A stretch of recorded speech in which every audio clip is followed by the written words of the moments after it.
Welcome and thank you for joining us today for EFA Design Showcase Awards, a presentation of industry-leading design excellence. A SAGE webinar reviewing the 2022 winning entries of Environments for Aging's annual design competition.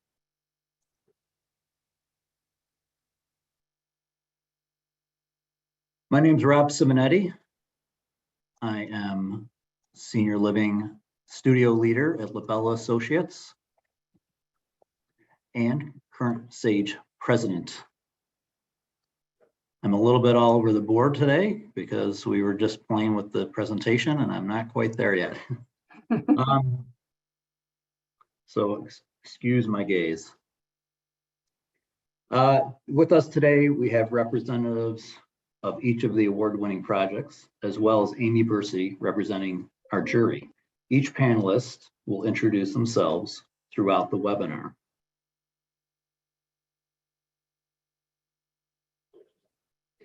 You will be muted throughout this webinar. You will have the option to type any questions by clicking the Q&A button at the top of your screen. We will answer those at the conclusion of the session as time allows. Please keep your questions relevant to the topic that is being discussed. And we hope that you can linger a little longer with us after today's session. As we are close to wrapping things up, we'll send out a link in the chat box, and you can follow that link and join fellow participants and presenters for conversation, networking, and additional questions that we aren't able to answer at the end of the session. SAGE is an AIA approved provider, and participants in this course are eligible for one AIA learning unit. Please note that you must be registered for and logged into the webinar to receive AIA credit or a certificate of completion. SAGE will report credits earned by course attendees to AIA CES and will provide certificates of completion within 1 week if requested. If you do not enter your member number or request a certificate of completion upon registration, please email info@sagefederation.org. The information presented in today's presentation is protected under copyright. And from our course description, I'd just like to highlight that panelists will describe each of the projects, indicating how the project achieved excellence across the competition's 4 metrics: innovation, community and team collaboration, aesthetics, and operational performance. And our learning objectives for AIA credits, I'm sure you have all read when you registered. So a little bit about SAGE. SAGE is a collaborative group of professionals advocating for innovative and meaningful environments for older adults. One of our founding members is Maggie Caton, who was this year's 2022 Changemaker Award recipient. So a very honorable recognition of all of Maggie's work throughout her career. We have free AIA approved webinars every month and approximately 80 webinar recordings in the members only section of the SAGE website, which members can access at any time. Through SAGE, we can access SAGE post-occupancy evaluations and white papers, which we've been doing for some 20+ years, and most recently have been publishing really excellent white papers and have 4 or 5 really thorough presentations also on the website. And of course, as a SAGE member, you can engage in industry initiatives, networking opportunities, and our member receptions at both Leading Age and Environments for Aging. And for more information, you can visit www.sagefederation.org.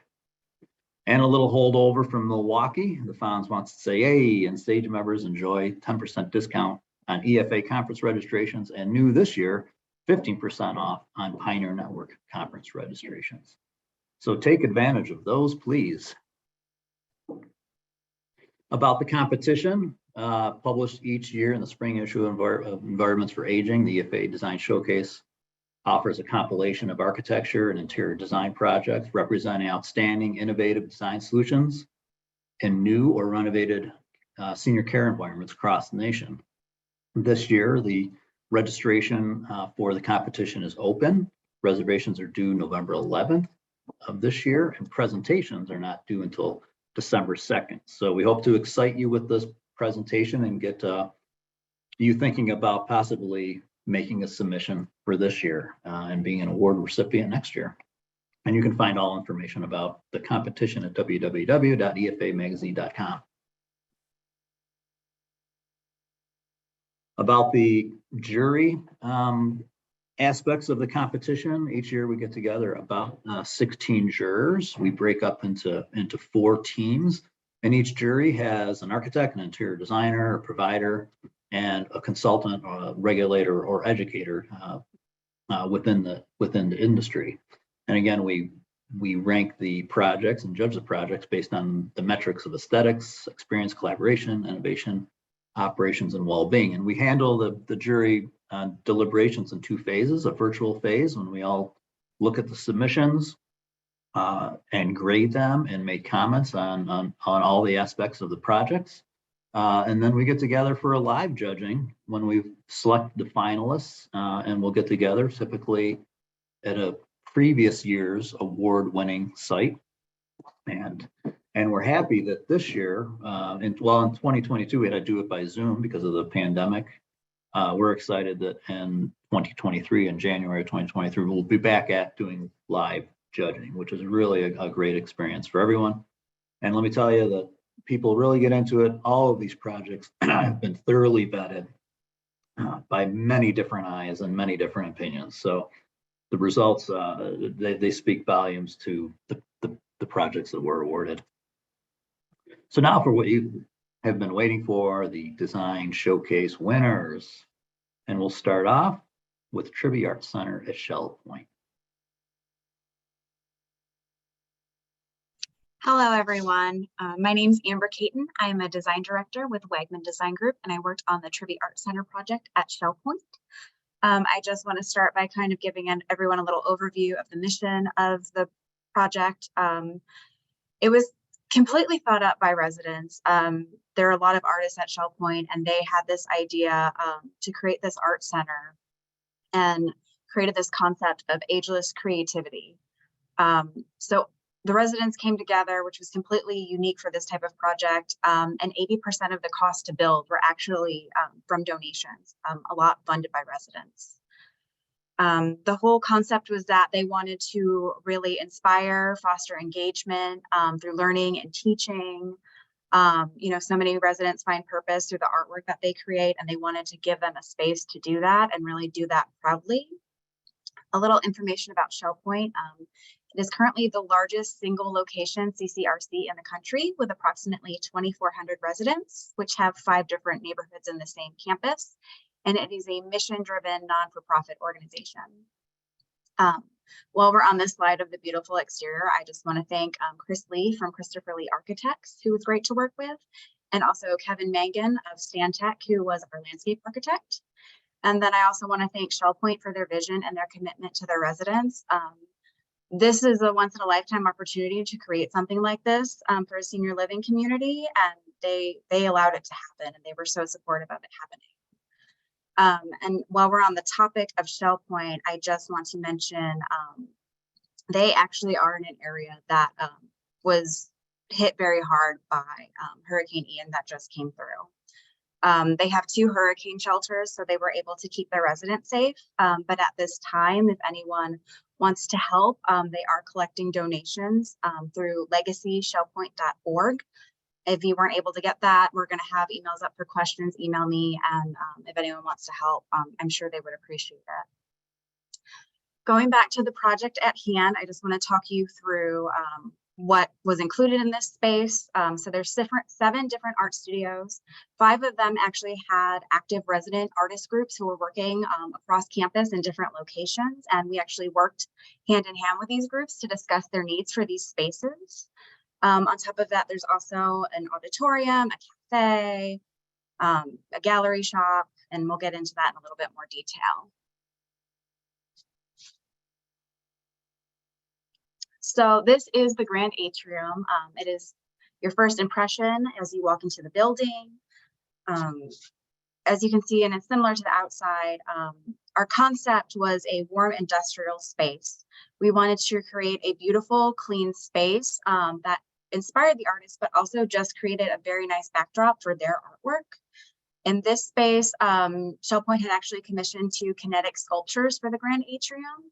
And upon knowing this, we designed a custom terrazzo pattern in the floor. So we took inspiration from the shapes of the kinetic sculptures and hand sketched out this beautiful design, and then did all the steps to get it into a real life terrazzo floor.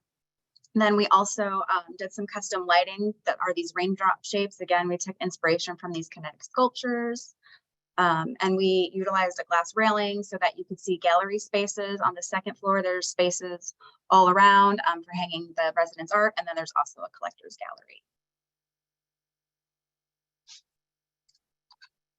So this is from the 2nd floor of the atrium. This is in the collector's gallery. So in this space, it is a space for residents to actually, they can put some of their collections on loan, or it's another space for smaller shows that they can have.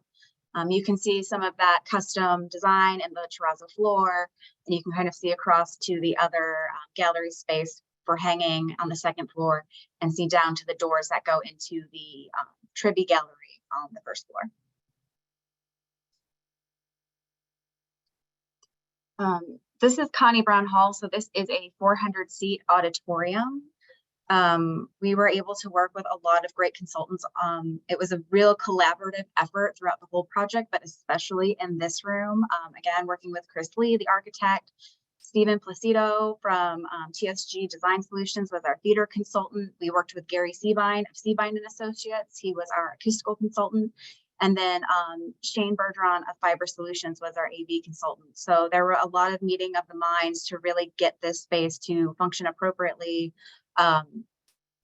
Get the finishes so they are reflecting the right amount of light or no light at all, and just create this really great auditorium space for the residents to enjoy. There are a couple different spaces on this slide. So to the left is the literary lounge. This was a space, Shell Point actually has several collections of books, and then also each of the individual studios had their own collections. So this is just a great place for residents to come over, look through the collections. They can sit together at the TV and they can critique films if there's a film group that wants to get together. So just a really great, restful, restorative place for everyone in the building. On the top right is an image of the Trivy Art Gallery. What we did here is we actually worked with some of the resident groups, a lot of people who are hanging, everyone who's hanging is a resident or a volunteer. The building itself is really driven and run by residents and volunteers. So we did slat wall on the walls because that was just going to be the easiest, best way for residents to put up and take down their artwork. And then the bottom picture on the slide is showing the Trivy Cafe. So there's some great grab and go. Artists can come here. If they're here all day, they can grab some lunch. There's some Starbucks coffee here. And then again, because it's run by volunteers, we had to make it so the front reception desk and the cafe space were actually open to one another. So there's a opening and a continuous countertop that goes across. So if you're working the front desk reception, you might also be the same volunteer who's making coffee. And then the donor who gave for this space actually wanted a French bistro feel. So we're trying to think of ways that we could incorporate that French bistro into a warm industrial modern building. And the way we did that was with a glass awning at the top over the cafe. And then just also with a really nice gray herringbone backsplash, some nice wood floating shelves, and just by accessorizing it to feel a little bit more like that cafe space. These are two of the studios that we worked with. So the glass studio and the ceramic studio were two studios that had working resident groups that were in different locations on Shell Point. And we really worked with them on everything. We worked with the resident groups on what finishes they wanted, what kind of flooring. Both of these groups wanted stained concrete flooring. They thought that was the best for them. The stained glass studio, they told us we actually do two different types of glass. We do stained glass and we do fused glass. And one of the main things for them was got to keep the glass separated. It's dangerous to combine them. So down to those little details where even any kind of storage had to really be to what the residents needed. And then in the right on the ceramic studio, you can see that they have a yellow door. One thing we did with all the studios is we gave them different colored doors. So this really helps with wayfinding. So if you're new to Shell Point, at some point they were talking about potentially opening to the public, or you're meeting your friend there. Someone says, "Where's the ceramic studio?" "Oh, down the first floor." So it's the yellow door. And then the marketing team actually really loved that and used that in their marketing for the building as well. This is showing you shots of 2 other studios that again actually had working groups that we worked with. So on the left is the quilting and textile studio. We drew out custom lockers that actually fit individual sewing machines. And then large tables, because for the quilting, a lot of the groups work together. They have to spread their pieces out. You can't see it in this image, but there's also a very large tackable acoustic board that they used for tacking up their individual quilt pieces. On the right is the painting studio. So again, they had their own different types of lockers that they wanted. They have their drying rack. So all of this very detailed, millwork went into this. They also have a TV in the back. When we started the project, they wanted to do something that they use for teaching, which is a mirror over. But technology had advanced so much before the project was over, we actually changed it so you can't see it. But there is a camera that hangs from the ceiling so that if you're teaching, what you're teaching can be projected onto the TV behind you, which is a newer method of teaching others how to paint. Here are some other studios. The music practice room was not one that we dealt with. There wasn't an existing group there, but we did work with the acoustical consultant on this one. So worked with him on the acoustics, the different shapes needed in the ceiling. And then on the right is a shot of the photography studio. We worked with them and their needs. They wanted to keep it very clean for them. It was just really important to have no natural light because they need their own special lighting for their photo shoots.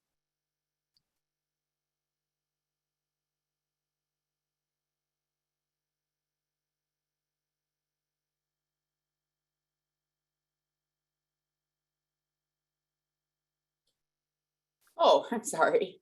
Here we go. Couldn't unmute myself. Apologize. Yeah, so I can talk. My name's Amy Bursey, and I'm from Monogram Design Consultants, and I had the great pleasure of serving on the board, or the people that get to look at all of these incredible communities. And it was the second year that I was able to do this. You can do it for 2 years. So I really encourage anybody who's thinking about doing that to really take up that opportunity, because it's been a very special one. The jury comments that we had on this project, obviously that this is just an amazing project, right? I mean, I would love to have a project like this in my career. And so, really what a gift for you guys to be able to do that, but then also what a gift to build this building that truly changes and enhances the life of the residents, because having something like this would just really enhance that community of seniors. We also we're applauding that there's really no senior living vibe. This is a really beautiful artistic space done simply so that the people and the art stand out, and we applaud you for that. The process that you went for the resident engagement, and the process that you went to just really take each art space and be so specific to their needs was incredible. So really a beautiful job there. And of course, that's why this project rose to the top. So.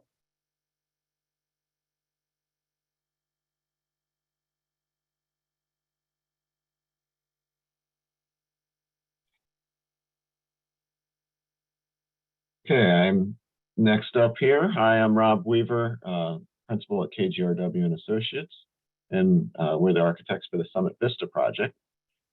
First, I want to recognize that we had a great multidisciplinary team, from our associate architect, BCT, to Metropolitan Studio for interior design, Dunn Engineering for structural engineering, Kybart for MEP, Great Basin Engineering for site and civil engineering, and Loft 6-4 for landscape architecture.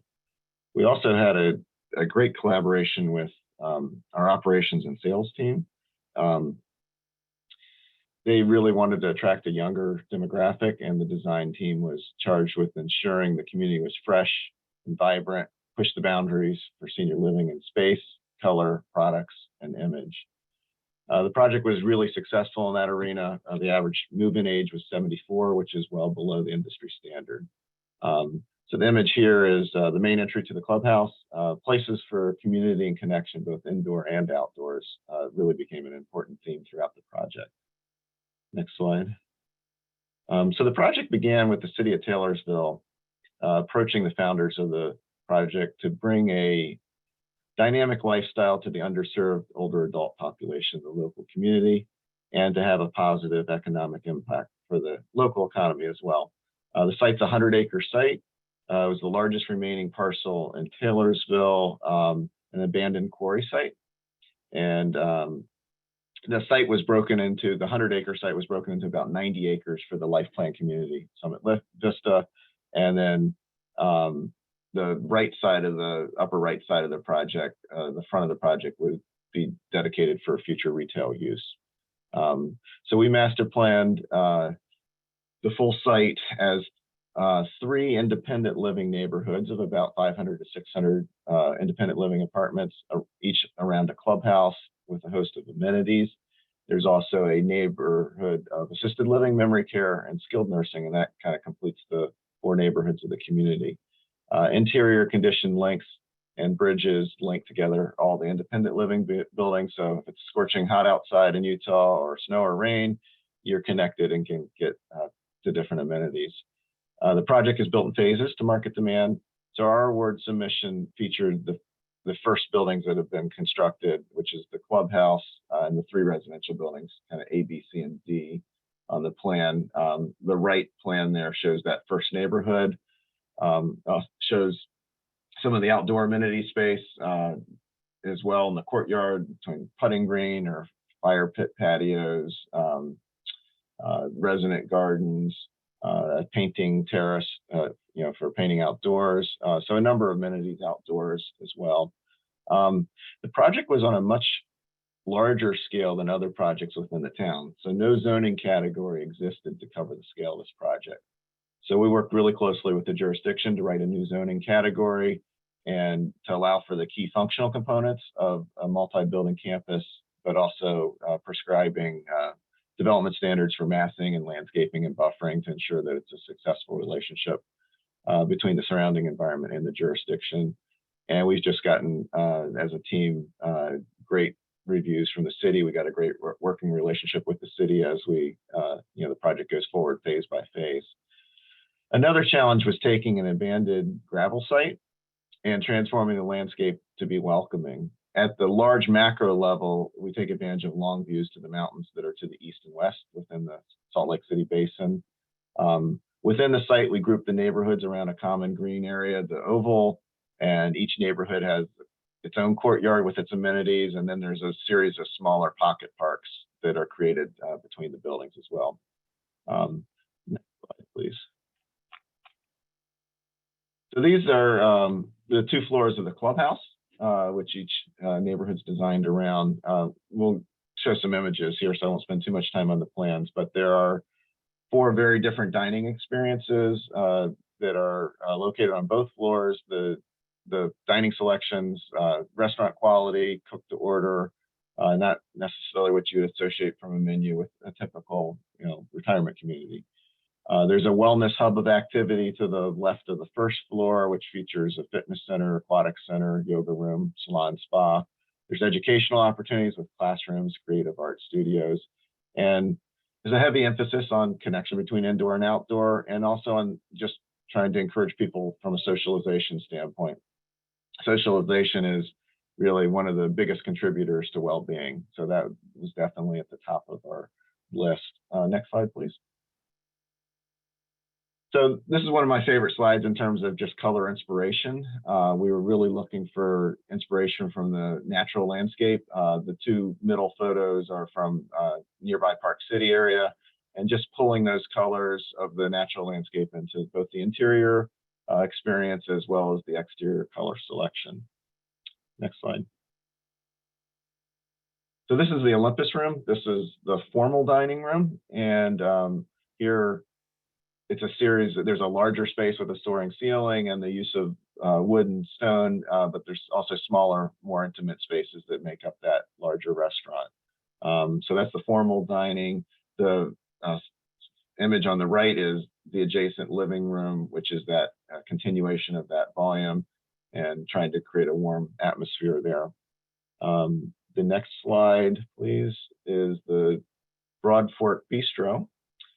So this is a different dining experience. We were really looking to go more with an industrial feel with wood trellis, lots of wood, metal screens as well, and create a very different environment with the bar, the pizza oven, and there's some long communal tables that are part of the space as well. Nearby is the billiard space, so just trying to make that an active space. Next slide, please.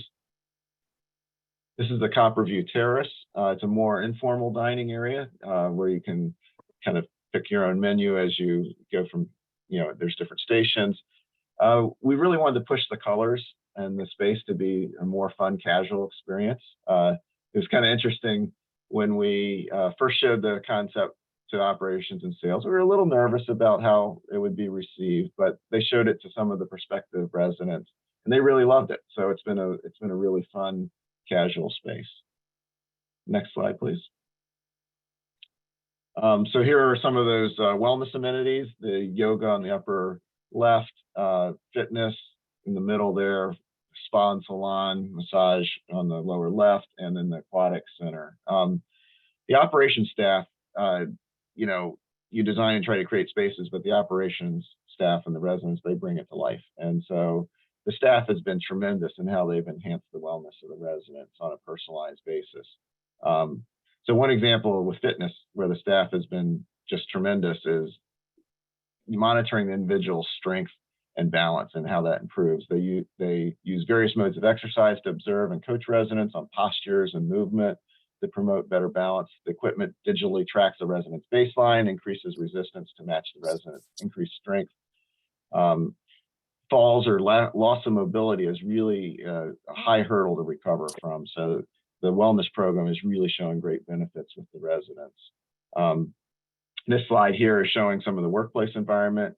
We wanted to design the environment to be an enjoyable place to work as well. From providing daylight in the kitchen areas to workstations with adjustable height tables to a number of fun staff events that have occurred. The community has won multiple awards for staff satisfaction, including #1 in Fortune's Best Workplaces in Aging Services. So we've been really grateful to play a role in creating an environment where both the residents and employees can thrive. It's a real team effort, and it's been a lot of fun. Thank you.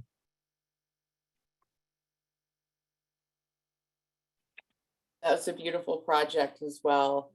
I wanted to share with you some of the jury comments that we had. One thing we really loved about this project was that you had really created destinations, that there was a distinct difference of going to that more casual dining or the more, dinner dining or the pizza oven, and that just creates these destinations for people within that community. So we really applaud that. Also, it's an abandoned quarry site with no zoning category. I mean, you had to have some dedication there to make this happen, and somebody to have that vision and drive this through. And we thought that was worth mentioning as well. Obviously, you were trying to get a younger resident in, and it looks like you did that at 74, and we can see that in the fresh interiors that you were doing there as well. Certainly a different color palette than we're used to seeing, but I like anybody that can push the boundaries, and many of us noticed that as well. And then again, your staff, commitment to staff, really great. The different details that you did in there, height adjustable tables, access to light and those things, and then just really keeping them included as a part of your design team was really top notch. So great project.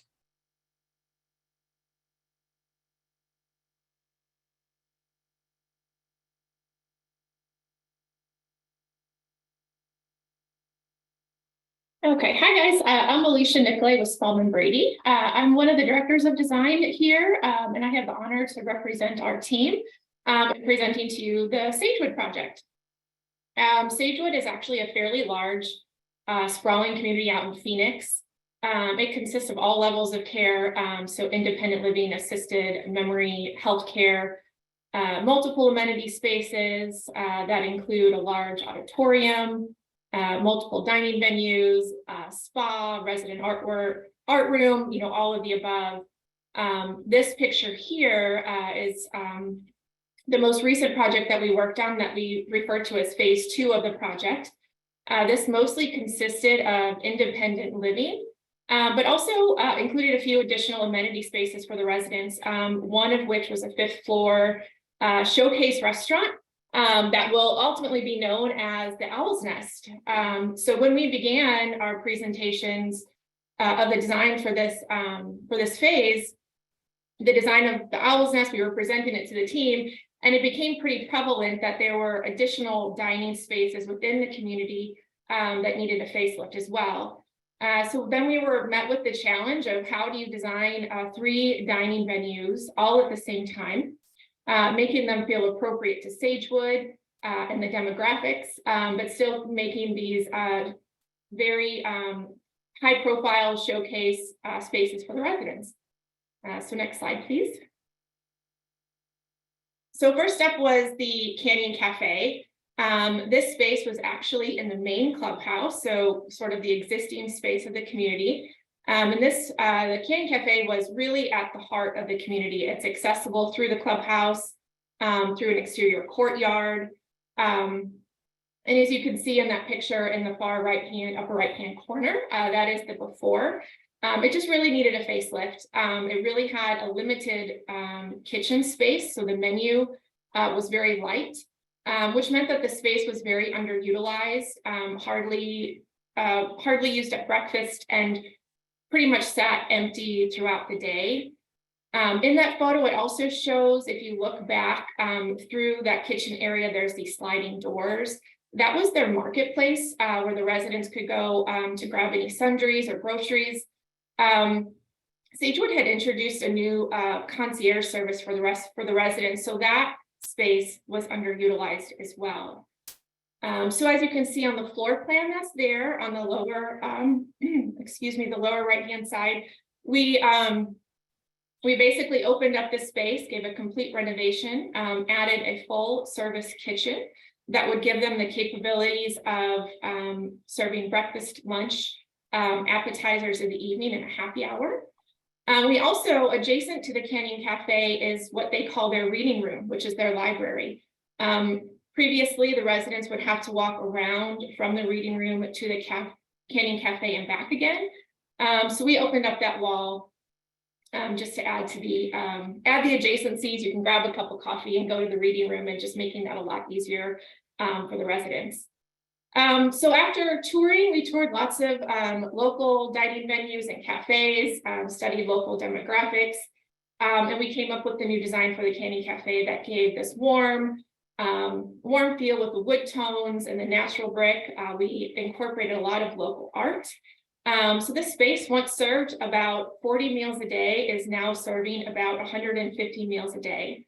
It's open for breakfast, lunch, happy hour, which really takes advantage of the valuable real estate within the community. Next slide, please. We also just wanted to be sure that we provided a lot of seating options for the residents as well as their friends and family members. So this slide shows a center feature island. And as you look through that image, you can see the sliding doors on that back wall. That is what opens up into the reading room or their library to have that direct access.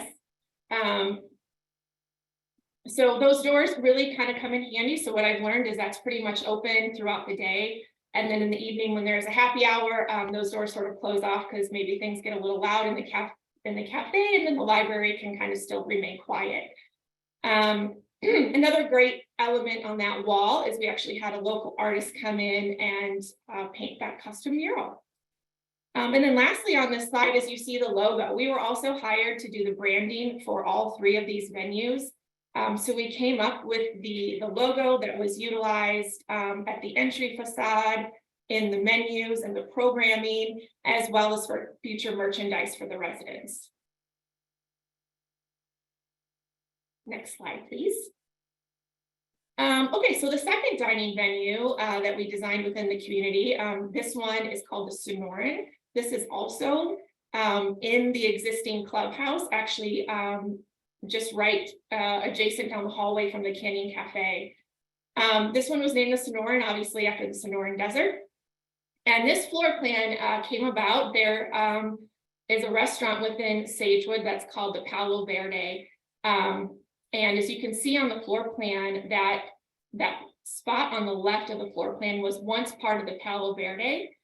And the part of the right hand of the floor plan was once an admin area. So we really merged the two spaces to create the Sonoran. We had a lot of difficulties with this space. There was no right angle. There was no sunlight or natural windows in the admin space. So we really got to play with the color palette, the angles, the ceiling design, and all of that to create a fun, lively place. We were very intentional with the colors that we used, the lack of natural sunlight, making sure that there was really just the big giant pops of color and lots of visual interest.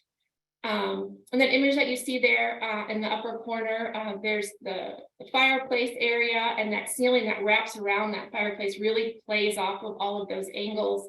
And that ceiling is actually acoustical as well. So it helps with the dining experience back in that back area. And then the lower portion of that image in the lower left-hand corner just shows one of the custom murals that we did. Really enlarging and very dynamic art install that we did with lots of saturated colors. And then where you see the words there, the Sonoran, that's the logo that we designed for the Sonoran. So again, that was used at the entry, it was used at the host, and on all of their menu boards as well. Next slide, please. So this slide shows the before on the left-hand side. So the before of the admin space, which was obviously your typical office space, and then the before picture of what once was the Palo Verde that turned into the Sonoran. And then after is this great additional dynamic install of a colorful mural, really picking up on desert colors and really kicking up the saturation and the playfulness of the color palette.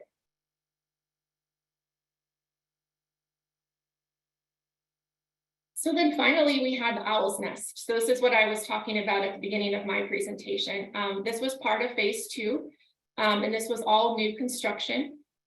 This space has really become the showcase for the community. We had a lot of fun playing with the curves of the floor plan, how you mimic those curves on the floor design up to the ceiling.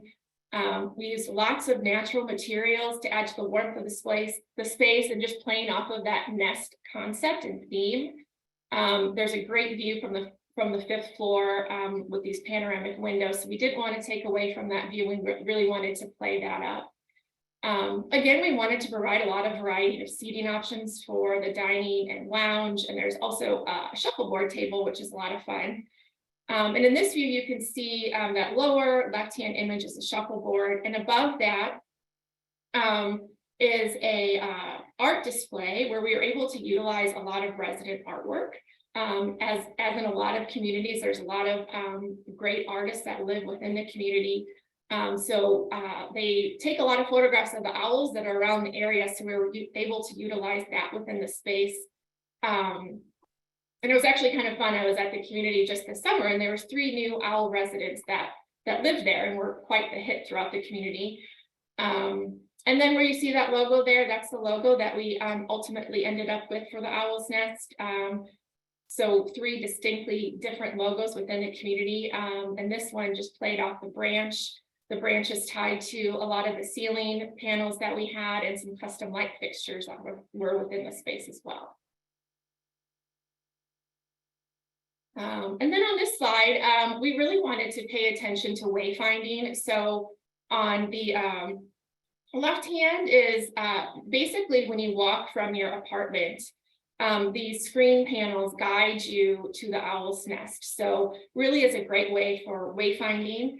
and really trying to accentuate the entry to the owl's nest. Again, this feature wall featured a lot of pieces of artwork that were resident photography pieces that we really were able to engage them in the process and utilize a lot of their artwork. And then this is the other image here is actually a rendering, but I really love that this shows how you can, the panoramic view up at the 5th floor, and how all these natural materials and the curves and the lines of the space really pick up off of that view. And then that neat dynamic fireplace that drops there from the ceiling, which has become a really nice lounge area for the residents to enjoy, should they just want to go up and enjoy an evening cocktail.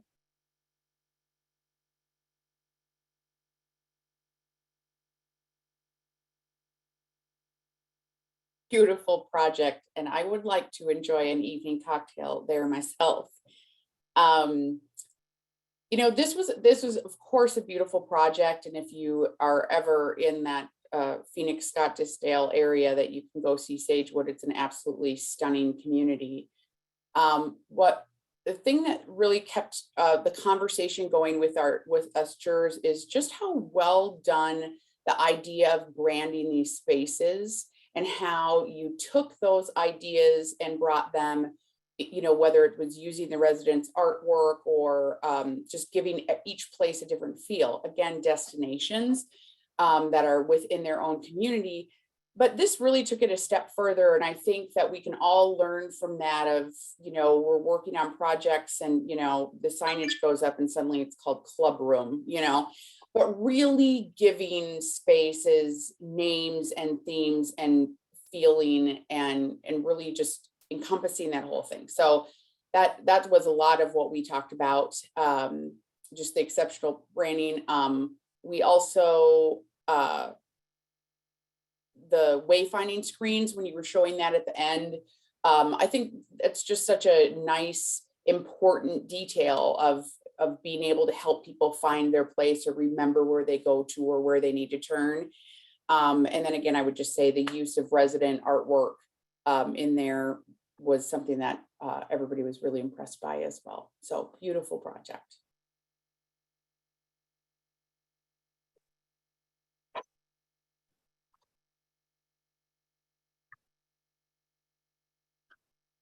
Hello, everybody. My name's Timothy Gordon. I'm a project architect and designer with Scott Edwards Architecture in Portland, Oregon. And this is phase 3 of Rose Villa Retirement Community, which is in Milwaukee, which is our Milwaukee, just about 20 minutes south of downtown Portland. And this was really an amazing project to work on. We did 2 phases with Rose Villa, and so we've had time to really get to know the clients and the resident population and the culture. Rose Villa started in 1957, and in 2006, Vassar Bird, the current CEO, came on board and really started to reinvent Rose Villa and turn it into a very vibrant and innovative place. It's gone through now 3 phases, and it's really all about creating a town where people can age in place and be supported and have direct connection to nature and the outdoors and light. And every time I go down there, I see residents walking their dogs, and everybody, you know, it's clearly, even just in a drive-by, a community where everyone knows each other and interacts. Now with phase 3, there's about 262 homes, so it's a pretty good population and you know, critical mass for our community. We worked on this project with a great crew. We actually worked on the Madrona Grove part, which I'll talk about later, with GTA, which are architects out of Portland, Maine. So the other side of the country, which was interesting to bring that together in the cloud. And landscape architects, the landscape is so critical to the campus. The entire campus is like backyard bird habitat certified. And Shapiro Didaway was our landscape architects. All of MEP was done with mechanical, electrical, plumbing was done with Interface, and structural engineers were WDY, and civil was Humber, all here in Portland. So anyway, back to the project. You can see it's sort of a cluster of buildings. They had to, as Roseville has been reinventing itself, they've taken down the older buildings and started new buildings. Like I said, this is a town with sort of an urban core, lots of amenities, common amenities for the community, but also amenities that are open to the public from the outside, including restaurants, shops, sort of a Goodwill, kind of a store where residents can bring items that they want to sell, and a cafe, like a plant store. There's just all sorts of things that really create sort of a vibrant draw to the rest of the community. Let's see. The goals for the project that we were set for phase 3 were really providing another part of the urban core, an urban living sort of amenity driven building for the last phase for a while, for new residents to bring in campus, which would be the Schroeder Lofts component, which is this component right in the front here, which has, well, I'll go into that later. And then Madrona Grove, this is all skilled nursing and administrative. We have, so they were actually replacing the old Madrona Grove, which came right here. I mean, like 4 feet, 5 feet off of the new building was the old building. And so that was an interesting gymnastics exercise in and of itself. The backyard habitat for the landscape was critical, as that's part of the character of the entire campus.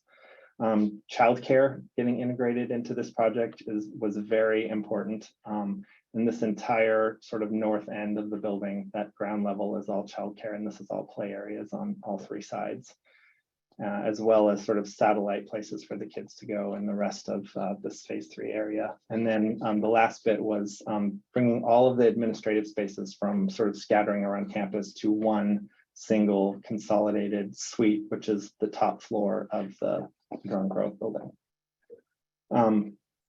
The crazy thing about this project, and really the biggest hurdle, was that it looks like 2 buildings. But really, it's, as far as our part of all of this is our phase 3. It's really one building, one project, one permit, one construction. Schroeder Lofts has 35 lofts and a first floor with a lot of amenity spaces. Breaking down the massing to try and make this feel a little bit more residential. The 4th floor steps back so that they all have terraces, everything as much of outdoor light, connection to nature as we could.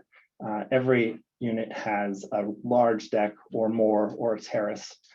And then we have a large community space on the 4th floor up here.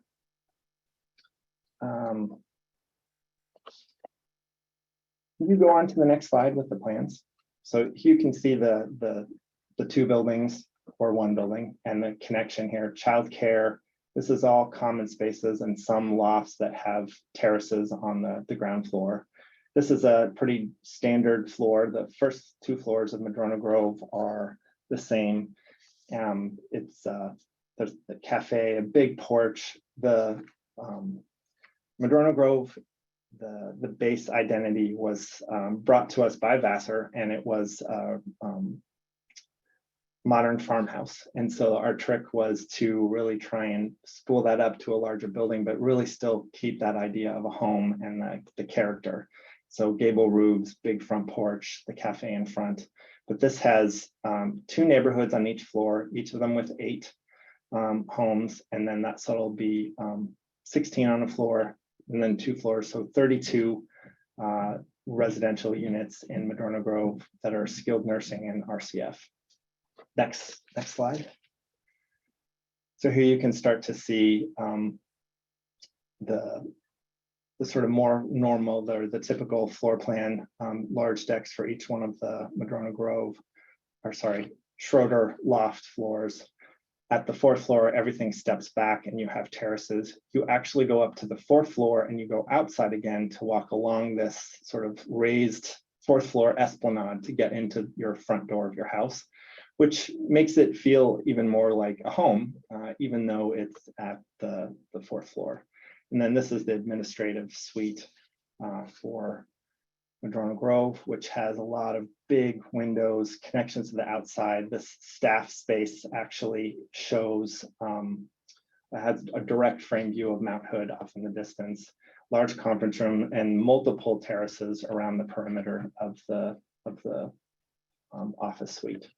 So next slide. We had a great focus on sustainability and health. And so this came in a lot of ways. This is Rosie. Recycled organic stuff happens everywhere. And so this is our gray water system that we recycle from Schroeder lofts, and then it comes back into the toilets and watering the landscape on the exterior. And it was really something that was important for Rosevilla for us to integrate that from a sustainability standpoint and from a water impact standpoint going forward for even the Northwest with all the rain we get. Next slide. Here's a look at the front main entryway. You can see how we're starting to break down the building a little bit. This is the elevator core with a wooden soffit bulkhead. This metal frame at the front entryway will actually have vines growing all the way up and over it and has cafe lighting. The north end of the building was designed to pair up a little bit more with the building that is across the street to the north of it, which is also part of the campus, thereby even breaking the massing of the building down a little bit more. This whole side along the street has a covered arcade that you can access all of the common amenities at the first floor. Next one. Here's a quick look at interiors for Schroeder lofts. You get it's an industrial sort of loft idea, brick at the base, exposed beams, wood ceilings, wood floors, large expanses of glass, and all of the metal components are all black, sort of more industrial feeling. Next slide. Here's Madrona Grove. You can see the that modern farmhouse component, the big covered porch, and the cafe is right there. Framed views at the upper floors. Next slide. Here's pictures of some of the interior resident rooms at Madrona Grove. 5 of our resident rooms at ground floor have terraces to the outside, so they can actually roll the bed out into a little private terrace and they can be out in the landscape. Each one of them has a little kitchenette, their own bathroom, and their own closet. Next. Some of the common spaces. This is one of the central living room, dining room, kitchen common spaces for the residents at Madrona Grove. And then on the right is the staff break up at the 4th or the 3rd floor that has views of the Mount Hood. Next. Here's the courtyard. It's really such an important part of the project. It's almost like a collection of outdoor rooms, which also function as living space for the residents. And like I said, backyard habitat certification for all of it. This is in the upper left is the outdoor living room notch at Madrona Grove, and you can see the deck up at the 2nd floor and the terrace, the covered terrace with an outdoor fireplace down at the 1st floor. Next slide. Is that our last one? Oh, there we go. Challenges. I think, like I said, the biggest one was probably just that it really does function as 2 entirely separate buildings from a programmatic standpoint, but Madrona Grove had completely different code requirements, all steel structure, much higher level of fireproofing for the skilled nursing and the RCF, whereas Schroeder was all wood framing. But they are connected at grade. Schroeder has a garage, or below grade there. Schroeder has a garage, a whole floor below, and then that connects to the basement floor of Madrona Grove. So that's why they still function in one permit and one construction project all at once. That's all I have. Thank you. Another beautiful project. When I think back to when we were jurying this project, one of the things that really got us all talking was the dedication to this rosy gray water system. We've all been part of different projects that, you know, frankly, we have lots of great and wonderful ideas at the beginning. And as we go through the process and the value engineering and more value engineering, it's hard to hold on to things like that. So we really thought that, you know, we wanted to, you know, put out there that just that dedication to holding on to that through the whole entire project was really, really impressive. Also, things that we talked about were, yes, the beautiful courtyard, the ability to have the, you know, kind of outdoor living room, and what a enhancing thing that would be to residents' lives.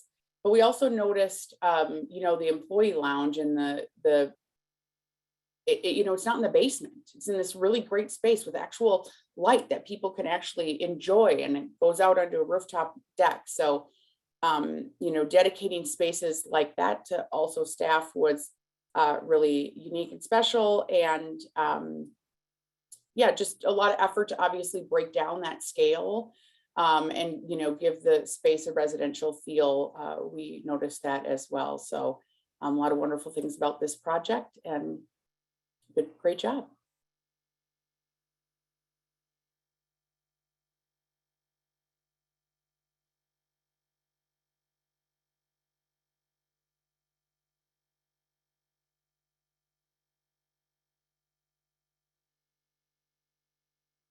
Rob, I think you're muted. Oh, yes, I am, Lori. Thank you. All right, again, thank you so much, panelists. This concludes the AIA CES education portion of the course, but we're not done yet. So we have a few minutes to go through any questions. We got a few minutes. And so you can use the Q&A button at the top of your screen to ask a question. Anything that we don't get to in the next few minutes, please join us for the Linger Longer, which will happen immediately following this. And Lori will send out in the chat box a link to that. And again, this will be the panelists and anyone interested in a format where we can actually participate together, because we cannot in this webinar format. So again, thank you to all our panelists. All of their contact information is available, and we will send out this presentation within a week to everyone who has been registered. Thank you all for joining us, and thank you, panelists. At the conclusion of the session, you'll be prompted to take a quick survey. Hopefully you can squeeze that in before the Linger Longer. You can provide comments and suggestions on how we can help to continue providing interesting and worthwhile webinars. And you should see the link for the Linger Longer in your chat box now. So we'll leave this link in just a second. So before we do that, questions and answers, can you explain more about those absolutely beautiful skylights in Summit Vista and the acoustics, and how do those hold up for weather? Were they skylights? Summit Vista. Yeah, so I'm not sure. Is the question referring to? I mean, there's a catwall system that's in the wellness, the aquatics, in the main dining room. It's not skylights. It's a combination of acoustic tile to get that look. So I'm not sure if that's where the question is referring to. Nor I. And we could scroll back, but maybe in the Linger Longer we can actually have a conversation with the person who posed the question. And then Jill Schroeder from Book Designs notes that she likes the explanation from Amy of noting how Sagewood community named the spaces and then designed to those names intentionally instead of naming the spaces after the facts. Are there specific topics of notes similar to the example of those that have already been mentioned that the juries lingered on that really caught their attention? So a question for Amy. new and innovative ideas there at Sagewood? Um, You're on the spot, Amy. yeah, well, yeah, not that I can't talk to Jill. Yeah, no, there were a lot of new and innovative things throughout the various projects that we talked about. I don't know if that's what if you're meaning that specifically overall or about Sagewood. But innovation is something that is obviously really important to Sage overall and the jurors as to what were we seeing that was new and innovative, and probably more about that and less about, you know, who picked the best color of blue and gray to go on the walls, you know, just really pushing what are we learning new and innovative. So Well, thanks, Amy, and we will expect Jill to be on the linger longer, and she can tell us exactly what she was. exactly. So why don't we jump off of this, and any of you who can stay a little bit longer, you'll see the Zoom in the chat screen, and there we'll be able to talk a little bit more casually. Thank you all so much. Appreciate it for you all joining us for the Sage webinar. Look forward to seeing you on the next one. Take care. Thanks, Rob. We'll leave this up for about 10 more seconds to give everyone a chance to click on the chat and see the link for the linger longer. And we'll see you over there.